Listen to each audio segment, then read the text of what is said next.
Hey everyone, this is Grates with another Flashpoint video. As always, I'll be the tank, and I'll be playing a Vanguard Trooper. I'm joined today by Jin and Oakley. Hey everybody, this is Jin Rowe. I'll be playing a Counselor Sage, utilizing the Seer talent tree. Hey everybody, this is Oakley. I'll be playing a Smuggler Gunslinger, traded down the Saboteur tree, and I will be doing DPS and interrupts. Well, we're just going to get started here by watching the cinematic intro. Enjoy!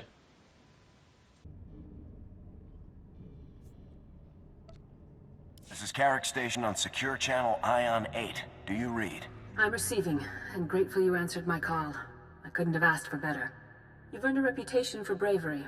I hope that strength of spirit will be enough for this mission. Your team must face a powerful dark side presence.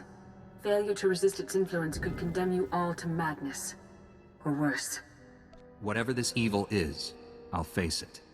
I'm not afraid. You should be. We received a distress signal from the planet Athiss. Archaeological survey teams were excavating Sith ruins there.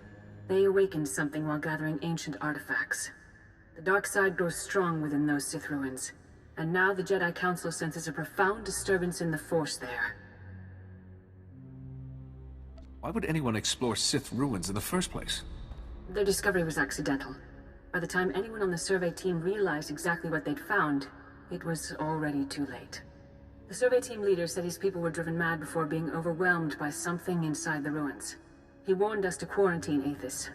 But now intelligence reports indicate the Sith Empire intercepted those transmissions.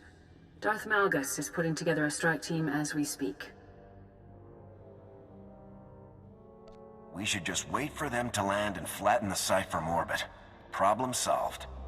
Members of the survey team may still be alive, and whatever infests the ruins will not be destroyed so easily. Whatever evil presence has been unleashed on Athiss must not be allowed to escape, or worse, become a weapon of the Empire. Take a shuttle, end the dark side threat, and gather all the Sith relics you find for study and containment. May the Force be with you. And that was the cinematic intro for Athiss Flashpoint. As always, don't forget to jump there. But our ever-present Jedi Sage, healer Jin, just decides to forget to jump. Had to fall flat on my face once or twice. Well, it's not as good as spilling rum all over your keyboard, I'll have to tell you that. And the ever-present door. Just walked right on by that one, huh, Jin? I couldn't help it. Oh. You know, I almost went to reach for my spacebar when it said hit spacebar to continue. So we are just moving forward here, guys. You get all the little antics of recording these videos. There are two pits up ahead of us. The first one is the one you'll go down if you don't have a slicer with you. If you do have a slicer with you, you can take the one behind it and take the elevator so that you don't take damage falling down. And it just saves you a little bit of time from rehealing it when you get to the bottom. But, you know, it all depends on if you want to wait for the elevator or just start jumping down. As you can see, since we don't have a slicer, we just go the easy path. And just watch out below, because it sure hurts when you land. Yeah, if you watch, we have me, Oakley, and then Kazor drops down, and now we're all waiting on Jin. Yes, I'm the slow one out this time. Well, you know, when you get older, you don't move as fast as you used to. Yeah. There he is. Gonna have to have BioWare install, a walker for my guy. Alright, so if you do not have someone with archaeology in your group, you will need to go over here and pick up the objective that you can see on the minimap. And that is a bomb to get past the first door. You do need it if you don't have someone with archaeology. It is not optional, unfortunately.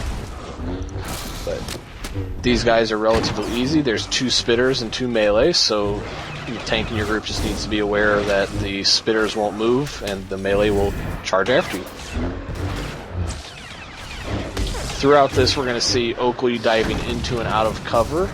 You can see his shots going off. How was the cover mechanic in this Flashpoint for you, Oakley? You know, with these flashpoints, this one tends to be a little faster, so getting in and out of cover is something that some smugglers may struggle with. I noticed that most of the time I was using my portable cover, which is you can be anywhere in the world, you hit your cover button or you hit F, and you will drop a portable cover and you'll hide behind it. Flame, ooh. Pretty blue flame.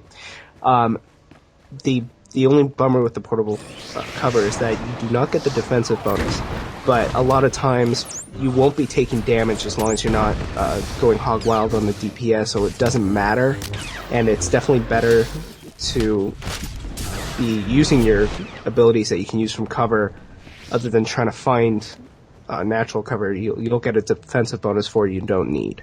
So again, this room here has 2 melee and 2 spitter. As a trooper tank, I'm able to gather the melee up and grab the very far spitter, suck him on in, and then Oakley just shot the explosive barrel, thus taking out pretty much all the 2 of the guys there, and we finished them all off. I do taunt this guy back right there, but the DPS just goes crazy and kills him before he even comes back to me. Now, Oakley, I gotta ask, when you were taking cover, doesn't the smuggler have specific abilities that he can only do while in cover, and then the specific abilities that he can only do while outside of cover? Yeah, absolutely. Definitely with the gunslinger, that's absolutely true. A lot of your useful high damage attacks are usable only in cover. And this is a archaeology buff right here. You need an archaeology of 125 to get it, and it gives you a buff. As you can see, I just hovered over it there. It is Wrath of the Ancients. It gives a 10-minute damage buff to your abilities. Usually when you run through this dungeon for the first time, you kind of find it hard. And here's the area where you have to plant explosives. Just to the right of the door is the archaeology opening, should you have that. But we wanted to show you the explosives for those of you out there that don't have archaeology. They worship some sort of Sith legend. There is another buff here. It's a healing buff that you can pick up from archaeology, right, Jin?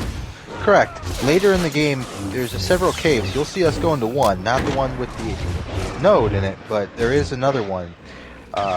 You use the archaeology to unlock the buff. It replaces the buff that you currently have now to a life regeneration buff. And I believe that's an in-combat health regen. Correct. Okay. So it's just little bonuses that they leave throughout the flashpoint for you, for those of you with gathering skills out there, and pretty much everyone should have them by this level. And it's amazing the kind of things that they put in here. These guys, you can see I just ran around in a circle and used my AoEs to gather them all up, and DPS just kind of finishes them off. They're not very powerful there, but they can hit you. Your healer kind of has to be a little on the ball once you get back around to them, but overall it's not very hard. Here you can pick up a broken droid companion with the scavenging ability for 75. And usually it's better to have one of your DPS get it. I just got it this time because I wanted to showcase it.